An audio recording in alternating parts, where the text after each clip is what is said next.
Bismillahirrahmanirrahim ချစ်စွာသောမိတ်ဆွေများခင်ဗျာလမ်းမြရာမဒန်ဟာ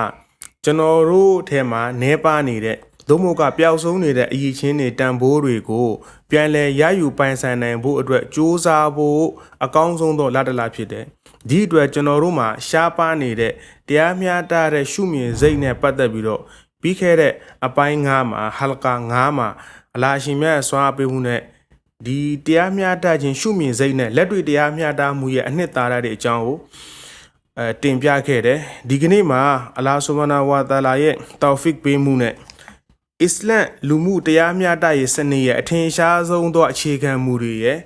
ဒီတရားမျှတခြင်းခံယူချက်နဲ့ရှုမြင်စိတ်နေပါပျောက်ဆုံးနေတဲ့အတွက်ကျွန်တော်တို့ပတ်ဝန်းကျင်မှာဘလို့တက်ရောက်မှုတွေဖြစ်နေပြီးတော့ဒီတက်ရောက်မှုတွေကိုဘယ်လိုမျိုးပြန်လဲဖာထေးကုစားရမလဲဆိုတဲ့နီလန်းတွေနဲ့ဟာလာအစ္စလာမ်မဟုတ်တဲ့အခြားသောသူတွေကအစ္စလာမ်နဲ့ပတ်သက်ပြီးတော့လေ့လာမှုလို့ပြုလုပ်ခဲ့တဲ့အခါမှာအစ္စလာမ်ကိုဘယ်လိုမျိုးသူတို့မှတ်ချက်ပြုခဲ့တယ်ဆိုတဲ့အကြောင်းရင်းတွေကိုအလာရှင်မြတ်ဆွမ်းအားပေးမှုနဲ့ဒီကနေ့တင်ဆက်မှုမှာတင်ပြသွားမှာဖြစ်ပါတယ်ومواجهة النفس ومحاسبتها ولومها تتطلب قدرا غير قليل من القوة والشجاعة ချစ်စွာသောမိတ်ဆွေများခင်ဗျမိမိကိုမိမိတပါးသူတွေနဲ့ပတ်သက်ပြီးတော့တရားမျှတမှုကိုမဆန်းစစ်မိအလျင်မိမိဒီတရားမျှတနေသလားတရားမျှတမှုပေါ်မှာရှိနေပါသလားဆိုပြီးတော့အကယ်လို့တရားမျှတမှုမရှိနေဘူးဆိုရင်ကိုယ့်ကိုပြစ်တင်ခြင်းဝေဖန်ခြင်းဆုံးဖြတ်ခြင်းဆိုတာကဒီဟာကဟလာအလွန်အင်တန်နေပါတဲ့တတ္တိနဲ့လုပ်လို့မရအောင်အဲ့ဒီအတွက်ကိုရဲစွမ်းတတ္တိစိတ်ပိုင်းဆိုင်ရာခိုင်မာမှုစိတ်ပိုင်းဆိုင်ရာထက်မြက်မှုအများကြီးကျွန်တော်တို့လိုအပ်တယ်အဲ့ဒီအတွက်အခြေခံတစ်ခုပါလို့သူ့မှာယုံကြည်မှုတစ်ခုလိုအပ်တယ်အဲ့ဒီယုံကြည်မှုကိုလက်ကင်ထားမှသာလျှင်အဲ့လူကဒီလိုမျိုးတရားမျှတမှုကိုကိုယ်တိုင်လည်းအဲ့တန်ဖို့မွေးမြူနိုင်မှာဖြစ်တယ်အဲ့ဒီယုံကြည်မှုကပါလဲအလ်အီမာနူဘီမဘဒအလ်မူဆာဝါဒီဘိုင်နန်နတ်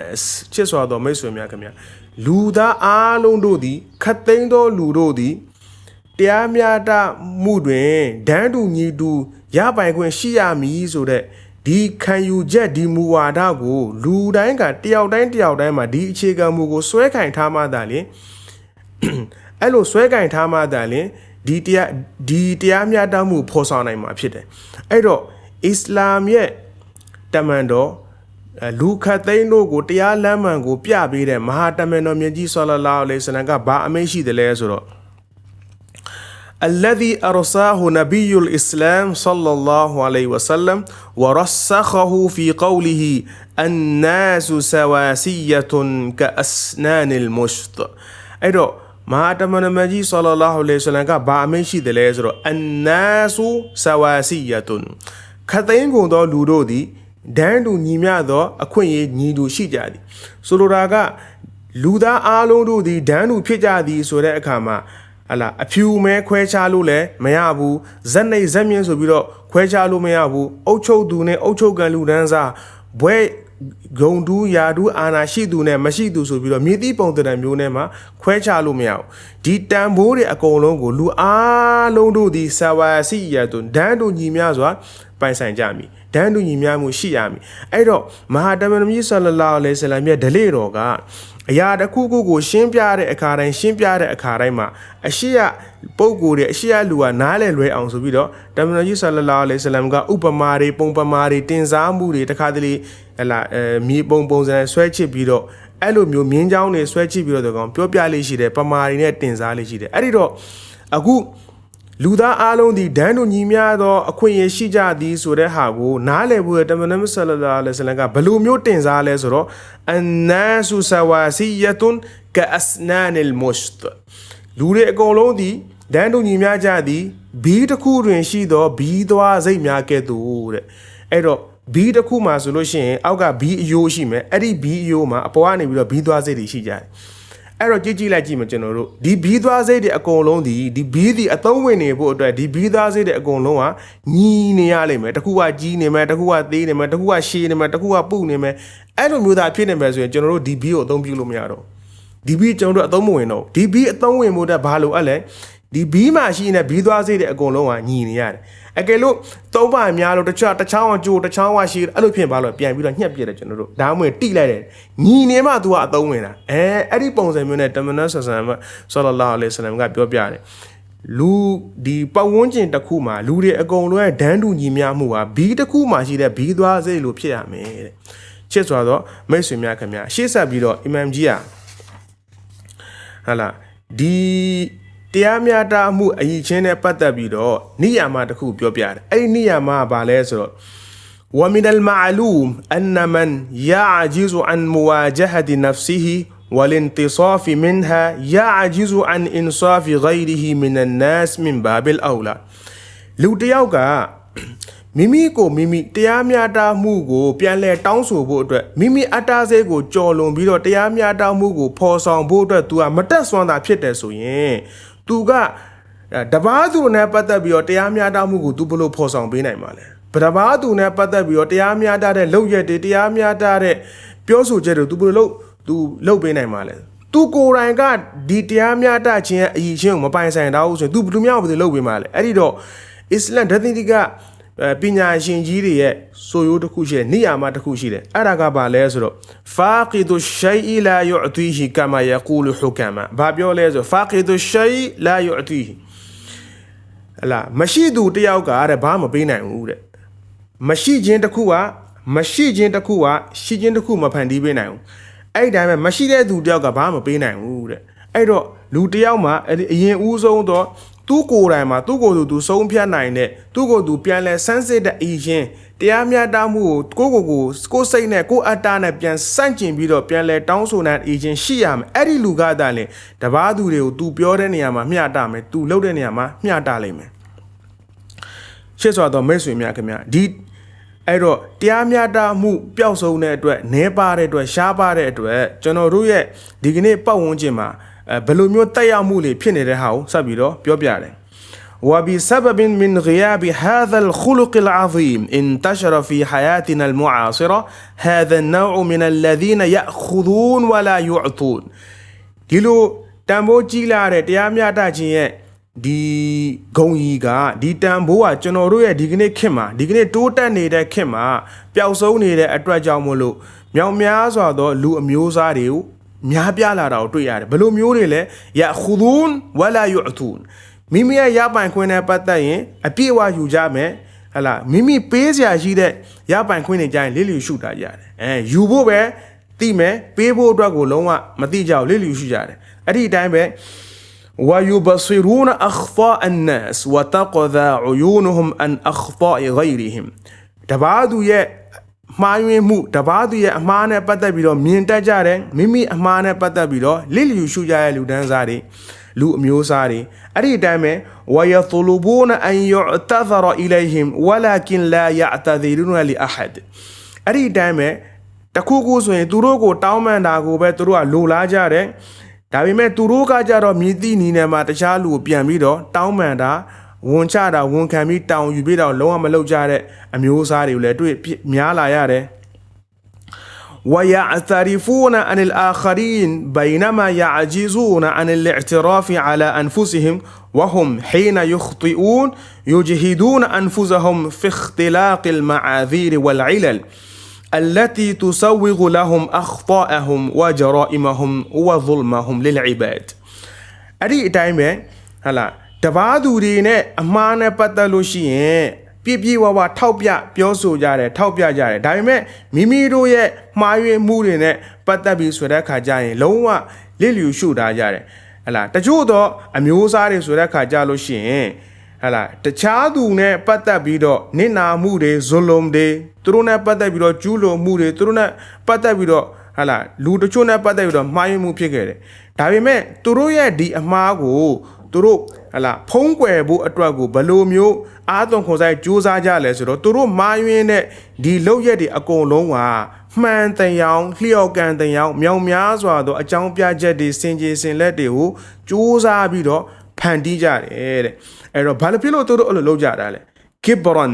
နံပါတ်1ကကြတော့မာနထောင်လွှားတဲ့အတွက်ကြောင့်မလို့အဲ့လိုမျိုးပြုမှုကြတယ်ဝဂတ်ရဆတန်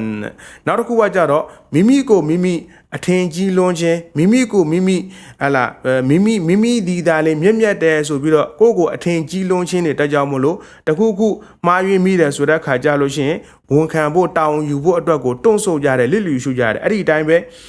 وهروبا من وخز الضمير وتأنيبه အဲ့ဒီအတိုင်းပဲမိမိရဲ့ဟလာအသိစိတ်နဲ့ခိုင်မာတဲ့စိတ်ဓာတ်ကနေပြီးတော့မိမိစိတ်တွင်းရနေပြီးတော့ကိုယ့်ကိုပြန်လဲဝေဖန်တာကိုဟလာထွက်ပြေးတင်းရှောင်ခြင်းတဲ့အတွက်ကြောင့်မို့လို့ဒီလိုမျိုးလူပတ်ဝန်းကျင်မှာအဲ့လိုအမျိုးအစားတွေများအဲ့လိုမျိုးလူသားမျိုးအမျိုးအစားတွေများပြလာရတယ်အဲ့တော့ဒီလိုဆိုလို့ရှိရင်ဒီဟာကိုဘယ်လိုမျိုးကျွန်တော်တို့ကပြန်လဲဖာထေးနိုင်မလဲإن الفائدة التي تعود على المجتمع من التعامل بمبدأ الإنصاف هي اعتراف المخطئ بخطئه فيما بينه وبين نفسه أولا ချစ်စွာသောမိတ်ဆွေများခင်ဗျအဲ့တော့အရင်ဦးဆုံးလူ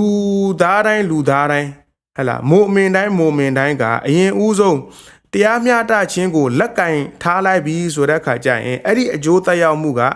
ကျွန်တော်တို့ရဲ့ဟလာလူမှုပတ်ဝန်းကျင်ကိုအများကြီးတက်ရောက်လာတယ်နံပါတ်1အနေနဲ့အဲ့ဒီတက်ရောက်မှုအတက်ကဘာတွေဖြစ်လာမလဲဆိုတော့ ثم ما يتداعى بعد ذلك من استعاذته بالله من الشيطان الرجيم ومن طلب المغفرة من الله تعالى والاعتذار للمتضرر من هذا الخطأ အဲ့တော့ချစ်စွာသောမိတ်ဆွေများခင်ဗျလူတယောက်ကအရင်ဦးဆုံးသူ့ကိုယ်သူပြန်လဲစမ်းစစ်လိုက်တဲ့အချိန်မှာသူကတော့ဟလာမှားယွင်းတဲ့ပြုမှုမှားယွင်းတဲ့ပြောဆိုမှုမမျှတတဲ့ဟလာလောက်ရတဲ့ခုကိုလှုပ်ထားတယ်ဆိုလုံမိတယ်ဆိုပြီးတော့စမ်းစစ်မိတယ်ဆိုရင်နံပါတ်1အချက်သူဒီမိမိရဲ့ဟလာဒီပြုမှုအတွက်ကိုမိမိအတ္တစိတ်ကိုဟလာလွန်ဆန်ပြီးတော့ကိုယ့်ကိုဝေဖန်ပြီးတော့အရင်ဦးဆုံးအပြစ်ပေးပြီးတော့ကိုယ့်ကိုထောက်ပြရမယ်နံပါတ်1ချက်နံပါတ်2ချက်ကကြတော့အလ္လာဟ်ဆုဘဟာနာဝါတာလာထံတော်ဘာမှာခိုလုံခွင့်တောင်းခံရမယ်နံပါတ်3ချက်ကကြတော့မိမိရဲ့မှားယွင်းမှုကြောင့်နစ်နာမှုဘသူဖြစ်ခဲ့တယ်လေအဲ့ဒီလူကိုတွားပြီးတော့သူ့ရဲ့နစ်နာမှုနဲ့ပတ်သက်ပြီးတော့ဟလာဖြေရှင်းပေးရမယ်သူ့ရဲ့နစ်နာမှုနဲ့ပတ်သက်ပြီးတော့သူစိတ်ကြည်နှက်အောင်တောင်းပန်ပြောဆိုရမယ်ဒီဟာတည်းမပြီးသေးဘူးမာကဒါအီဟီဟက်ကဟူအင်တရတဘအလာဟာဇာလ်ခတအီမဇာလမ်လလ်အီဘတ်အဲ့ဒီအတိုင်းပဲလူပုဂ္ဂိုလ်တဦးတယောက်ရဲ့မှားယွင်းမှုကြောင့်နောက်တခြားသောအလာရှင်မြတ်ရဲ့ဘန္တာတွေကတခုခုနစ်နာမှုသူ့ရဲ့ရပိုင်ခွင့်တွေဆုံးရှုံးခဲ့တယ်ဆိုတဲ့ခါကျရင်အဲ့ဒီရပိုင်ခွင့်တွေအကုန်လုံးကိုဟလာပြန်လဲပြီးတော့သူ့ကိုပြန်လဲပြီးတော့ပေးဆောင်ပေးရမယ်အဲ့ဒီလိုမျိုးလုံမသာလင်အဲ့ဒီလူဒီအလ်မွတ်စလင်မူလ်ကဝီခိုင်မာတဲ့အင်အားကြီးတဲ့မွတ်စလင်တယောက်ဖြစ်မယ်ဝမရတန်အခရာအင်နဟူအလ်မွတ်စလင်မူလ်ကဝီ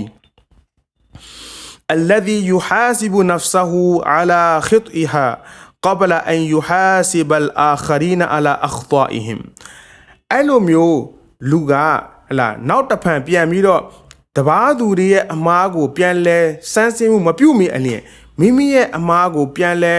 ဟလာပြုတ်ပြင်စမ်းစစ်ပြီးတော့မိမိကိုမိမိပြစ်တင်ပြီးတော့ဝေဖန်ပြီးတော့အမှန်တရားနဲ့တရားမျှတမှုမှာစောင့်ခြင်းနဲ့အဲ့ဒီမွတ်စလင်ဒီအင်အားကြီးတဲ့စိတ်သက်ပိုင်းဆိုင်ရာခိုင်မာတဲ့မွတ်စလင်ဖြစ်တယ်။အဲ့ဒီနေရာမှာမေးခွန်းတစ်ခုရှိတယ်။ဝဟူနာဆူအလွန်يفرض نفسه هل الإنصاف في شريعة الإسلام هو أمر مندوب أو أمر مفروض ချစ်စွာသောမိတ်ဆွေများခင်ဗျာဒီနေရာမှာမေးခွန်းတစ်ခုရှိလာတာကဘာမေးခွန်းလဲဆိုတော့အစ္စလမ်ရှရီယတ်တရားတော်မှာ insaf ဆိုတဲ့တရားမျှတဆိုတာရှုမြင်စိတ်ကဒါက mandub လား mafrud လား mandub ဆိုတာကနှစ်သက်ဖွယ်အရာလား mafrud ဆိုတာက farad တာဝန်တရဲ့အနေနဲ့ပြဋ္ဌာန်းထားတဲ့အရာလားဆိုလိုတာက mandub ဆိုတာကနှစ်သက်ဖွယ်အရာလုံးမယ်ဆိုလို့ရှိရင်နှစ်သက်ဖွယ်ရာတစ်ခုဖြစ်တယ်မလုပ်ဘဲနေမယ်ဆိုလို့ရှိရင်လည်းတဘာမှအပြစ်ယူမှုမရှိဘူးမလုပ်ဘဲနေခွင့်ရှိတယ်အဲ့လိုမျိုးနှစ်သက်ဖွယ်အရာပဲလားဒါမှမဟုတ်ဘူးဆိုလို့ရှိရင်မဖရူဒ်ဖရတ်အနေနဲ့တာဝန်တရဲ့အနေနဲ့ပြဋ္ဌာန်းထားတဲ့အရာလားوالإجابة هي أن الإنصاف أمر مفروض على كل مسلم အဲ့တော့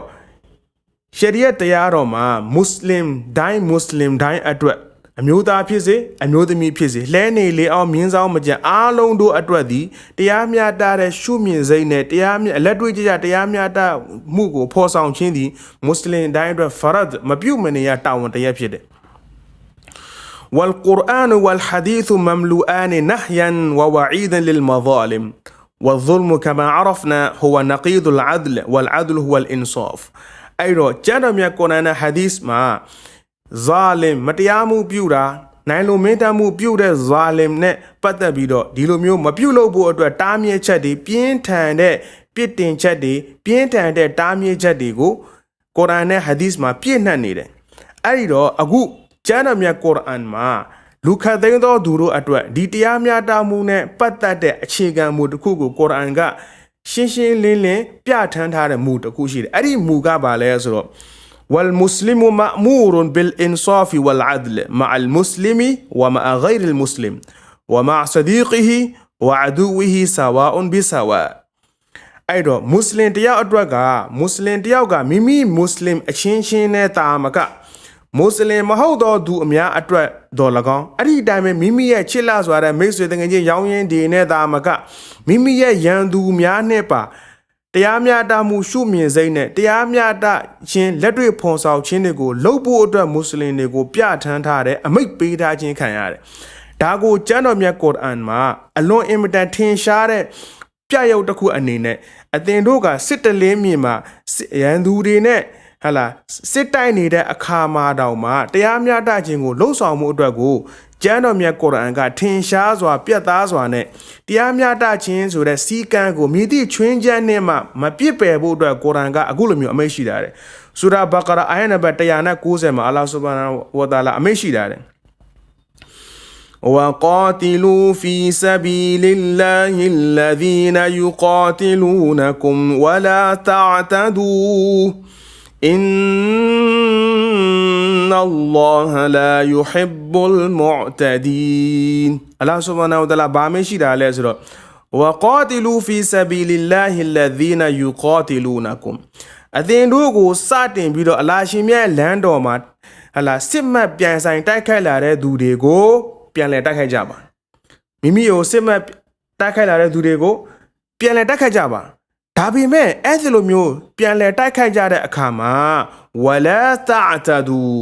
ဘောင်လွန်တဲ့စီးဘောင်ကြော်လွန်တဲ့ကျူးလွန်မှုတွေအလင်းမပြုတ်လောက်ကြပါနဲ့ဘာကြောင့်လဲإن الله لا يحب المعتدين الله سبحانه وتعالى ကမုတ်ချအေကန်စီးပေါင်းကြော်ပြီးတော့ကျူးလွန်တဲ့သူတွေကိုအလာရှင်မြတ်ကအလင်းနှစ်သက်တော်မမူပါတဲ့အဲ့တော့ဒီနေရာမှာဟလာစစ်မြေပြင်လိုမျိုးနေရာမှာတစ်ဖက်နဲ့တစ်ဖက်နဲ့ရင်ဆိုင်တိုက်ခိုက်နေရတဲ့အခြေအနေမှာတော့မှဟလာတရားမျှတစွာပဲတိုက်ခိုက်ရမယ်ဘောင်ကျော်တဲ့ကျူးလွန်မှုတွေကိုလုံးဝမပြုတ်လို့ဖို့နဲ့အဲ့ဒီလိုမျိုးပြုတ်လို့တဲ့သူတွေကိုအလာရှင်မြတ်ကအလင်းမနစ်သက်ပါဘူးဆိုပြီးတော့ဟလာအတိအကျလင်းဥပဒေတရက်အနေနဲ့ပြဋ္ဌာန်းထားတယ်အဲ့တော့ဒီနေရာမှာအစ္စလာမ်ကိုလေ့လာကြတဲ့အနောက်တိုင်းပညာရှင်တွေအခြားသောပညာရှင်တွေများစွာရှိကြတယ်သူတို့တွေကအစ္စလမ်သမိုင်းတွေအစ္စလာမ်ရဲ့ဟလာကုရ်အာန်နဲ့ဟာဒီသ်တွေကိုလေ့လာပြီးတဲ့အခါမှာသူတို့တွေရဲ့မှတ်ချက်ပြုခဲ့တဲ့အကြောင်းအရာတွေစာအုပ်စာပေစာတမ်းတွေတက်တည်ခံချက်တွေထောက်ခံချက်တွေအများကြီးရှိတယ်ဆိုတော့အဲ့နာနဲ့ပတ်သက်ပြီးတော့ဒီနေရာမှာကျွန်တော်နည်းနည်းလေးကြည့်ကြမယ် ولا يتسع المقام لسرد النصوص في هذا الشأن ولا شهادات التاريخ التي يعلمها أعداء الإسلام قبل أنصاره وكلها تصب في جملة واحدة مكونة من مبتدأ وخبر هي الإسلام دين الإنسانية ရှေ့ဆိုတော့မိတ်ဆွေများခင်ဗျာဒီနေရာကဟလာအချိန်နဲ့အခါနဲ့ပေါ်မူတည်ပြီးကန့်သက်ချက်ရှိတဲ့အတွက်ကြောင့်မို့လို့ဟလာအစ္စလာမ်မှာရှိနေတဲ့မွတ်စလင်တွေတင်ပြရုံတင်မကဘဲနဲ့အစ္စလာမ်နဲ့စန့်ကျင်ဘက်မှာရှိကြတဲ့မွတ်စလင်မဟုတ်တဲ့အခြားသောဟလာဒီလူမှုဗေဒပညာရပ်ကိုလေ့လာကြတဲ့ပညာရှင်တွေကအစ္စလာမ်ရဲ့သမိုင်းကိုကြည့်ပြီးတဲ့အခါမှာသူတို့ဘယ်လိုမျိုးထောက်ခံချက်ပြုကြလဲဆိုတဲ့ဒီဂန္ဓာတွေဒီအကြောင်းအရာတွေအကုန်လုံးကိုဒီတနေရာထဲမှာတင်ပြဖို့ဆိုတာကအချိန်နဲ့နေရာနဲ့ကအလင်းမသိဘူးဒါပေမဲ့တကြောင်ဒီသောစာကြောင်းတစ်ခုကိုပြောရမယ်ဆိုတဲ့အခါကြလို့ရှိရင်အလ်အစ္စလာမူဒီနူလ်အင်ဆာနီယာအစ္စလာမ်ဆိုတာကလူသားချင်းစာနာတဲ့သာသနာတစ်ခုဖြစ်တယ်တဲ့ဒီလိုဆိုရင်ဒီစကားကိုဘယ်သူပြောခဲ့တာလဲအဲ့ဒီဟာဒီစကားကိုကျွန်တော်တို့အစ္စလာမ်ဘာသာဝင်မွတ်စလင်တွေကပြောတာကဒီလောက်ကြီးကျွန်တော်တို့မေးခွန်းထုတ်စရာမရှိဘူးဒီစကားကိုဘယ်သူပြောခဲ့တာလဲအဲ့ဒါကိုကျွန်တော်ကြည့်ကြမယ်ဒီစကားကိုဘယ်သူပြောခဲ့တာလဲဆိုတော့ هذه الجملة التي اختارها أستاذ غربي منصف شغل مناصب هامة في مبنى الأمم المتحدة في جنيفا الأستاذ مارسيل بايزارد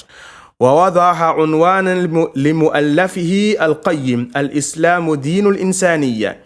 الذي صدرت ترجمته إلى العربية عام 1980ချစ်စွာသောမိတ်ဆွေများခင်ဗျာစောစောနာတော်ကပြောခဲ့တဲ့အစ္စလာမ်ဆိုတာကလူသားချင်းစာနာတဲ့သာသနာဖြစ်တယ်ဆိုတဲ့ဒီစာအကြောင်းကိုပြောခဲ့တာကဟလာဂျနီဖာမှာရှိနေတဲ့ကမ္ဘာကုလသမဂ္ဂမှာယာဒူးအကြီးကိုတာဝန်ထမ်းဆောင်ပြီးတော့အနောက်ဥရောပပညာရှင်တယောက်ဖြစ်တဲ့မာဆယ်ဘွိုင်ဇတ်ကသူကအလွန်အင်မတန်ကောင်းတဲ့ကျမ်းတစ်ခုသူပြုစုခဲ့တယ်သူရေးသားခဲ့တဲ့သူ့ရဲ့ဒီကျမ်းမှာဘာပြောထားလဲဆိုတော့အလ်အစ္စလာမူဒီနုလ်အင်ဆာနီယာအစ္စလာမ်ဆိုတာကလူသားချင်းစာနာမှုရဲ့သာသနာဖြစ်တယ်ဆိုပြီးတော့သူကဒီစာအုပ်မှာသူနာမည်ပေးခဲ့တယ်ဒါကြောင့်မလို့ချစ်စွာသောမိတ်ဆွေများခင်ဗျာဒီကနေ့ရဲ့တင်ဆက်မှုကိုဒီများနဲ့ပဲရပ်နာပါရစေအင်ရှာအလ္လာဟ်မိတ်ဆွေများကျွန်တော်များအားလုံးကိုမဟာတမန်တော်ကြီးဆလ္လာလာဟူအလိုင်ဆလမ်နှစ်သက်လိုလားတော်မူတဲ့ပြဋ္ဌာန်းထားတဲ့တရားမျှတတဲ့ခံယူချက်စိတ်ထားတွေလက်တွေ့တရားမျှတမှုဖော်ဆောင်နိုင်တဲ့ပြောဆိုမှုလုပ်ရမှုတွေအကုန်လုံးပေါ်မှာရက်တည်နိုင်တဲ့စွမ်းအားများအရှင်မြတ်ချီးမြှင့်တော်မူပါစေမိတ်ဆွေတို့ကျွန်တော်တို့ရဲ့ထားရှိတဲ့ဆွေရန်ဥပုပ်တဲ့အကုန်လုံးကိုအလ္လာဟ်ဆူဘာနာဝါတာလက်ခံတော်မူပါစေအရှင်နှစ်သက်တဲ့အမလ်အီဘာဒတ်တွေနဲ့နေထိုင်သွားနိုင်ဘဝတတ်တမ်းမွေးမြူမှုကိုလွယ်ကူစွာရှောက်လန်းနိုင်စွမ်းအရှင်မြတ်ချီးမြှင့်တော်မူပါစေနောက်ဟာလကာတွေမှာအရှင်မြတ်ရဲ့အသနာတော်နဲ့ပြန်ဆောင်ကြပါမယ်အင်ရှာအလ္လာဟ်အစ္စလာမူအလိုင်ကွမ်ဝါရဟ်မတ်တူလာဟီဝါဘရကာတူ